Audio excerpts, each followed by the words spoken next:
What's up, YouTube? It looks like I'm naked, I swear I'm not. Okay guys, I'm gonna sit up shortly, but I'm here to talk to you today about how to grow glutes and not legs.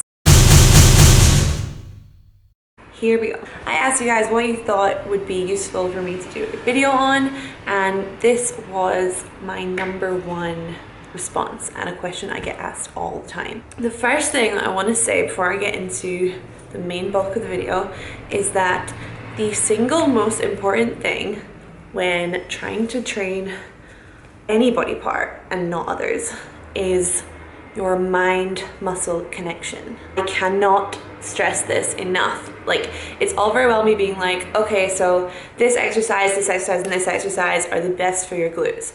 That's fine, but there's more than one way to do every exercise, and I could do all of those exercises and use other muscles if I wanted to, because I have a good mind-muscle connection. #1 most important thing is to activate your glutes, and that is a mind game. What I've done is I've put together my 5 top exercises that I think are glute targeting, but also easy to activate your glutes when you're in those positions. So these exercises are the ones that myself and my clients have both found the easiest to activate your glutes without activating other areas, and really focus all of your energy towards your butt, not your quads, not your hamstrings, just focusing it on your glutes. So here we go. #1. Bulgarian split squats. I actually haven't done them in a while, but I used to do them all the time, and I would say when I did the main bulk of my like booty building extravaganza, I was doing these a lot. You want to raise one foot up on a bench behind you, grab a couple of dumbbells, and make sure you keep your posture at all times. So I had 2 10s in these, and that was more than enough. When you're doing these, you want to really push into the glute of that front leg.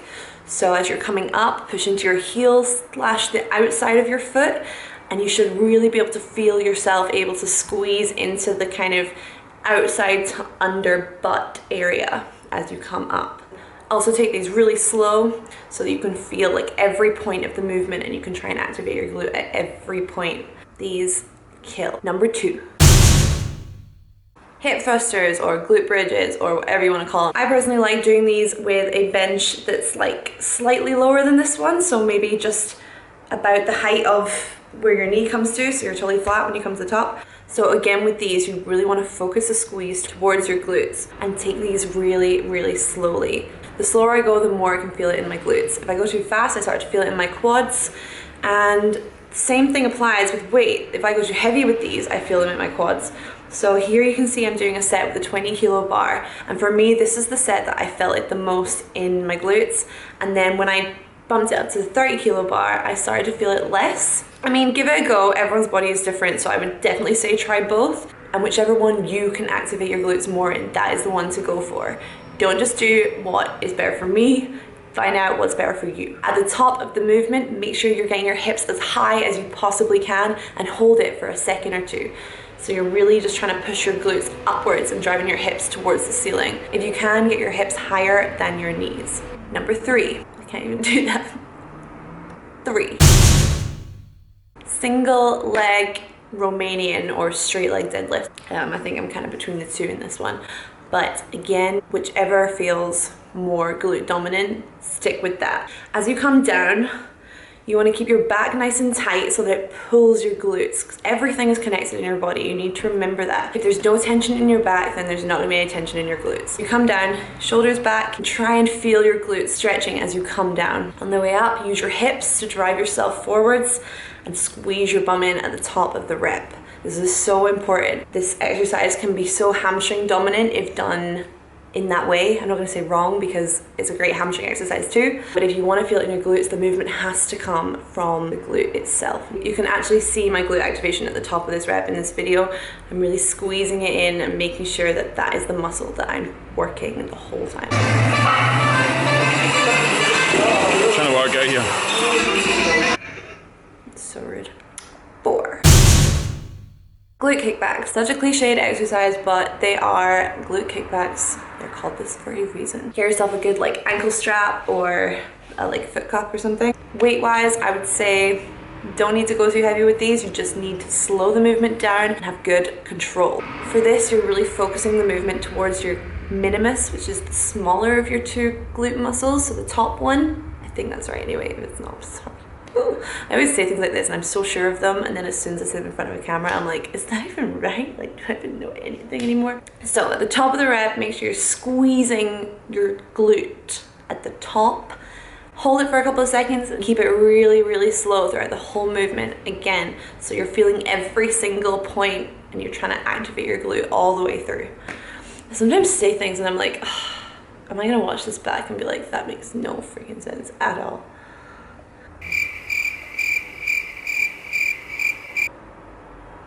So yeah, get your heel as high as you can. Really, really keep the movement slow and just focus on that squeeze at the top of the rep every single time. 5. Last but not least, I think a great way to finish off a glute workout is with these high body weight step ups. Get a step that's higher than your knee so that at the bottom of the rep, your glute has to be fully stretched out and you have to squeeze the life and soul out of it to get yourself up there. Again, really pushing into your glute on your front leg. I'd recommend doing one leg at a time, just really focusing on form and control. So as you can see, I'm doing these super, super slowly and coming down with next to no impact. Now this is so that my glute is working all the way up and all the way down. You're not losing any tension on the way down either. Because the step is so high, body weight is enough for this, especially at the end of a workout. You could also use this as a warm-up to like bring in some glute activation. I hadn't actually thought about that till this point. That would work really well too. But just make sure you're trying to squeeze your glute all the way up. Like I said, guys, I know it's about a million times, but the most important thing when training your glutes is your brain.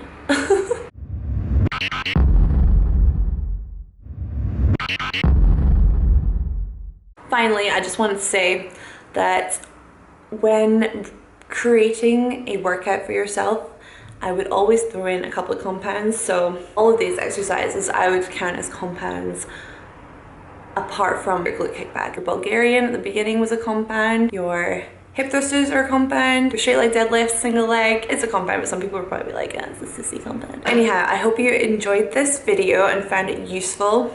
If you try out some of these exercises and you have any questions about them at all, about trying to get that glute activation, more information about how I find that, then comment down below, give this video a thumbs up, and subscribe if you wanna. And I'll see y'all in the next one.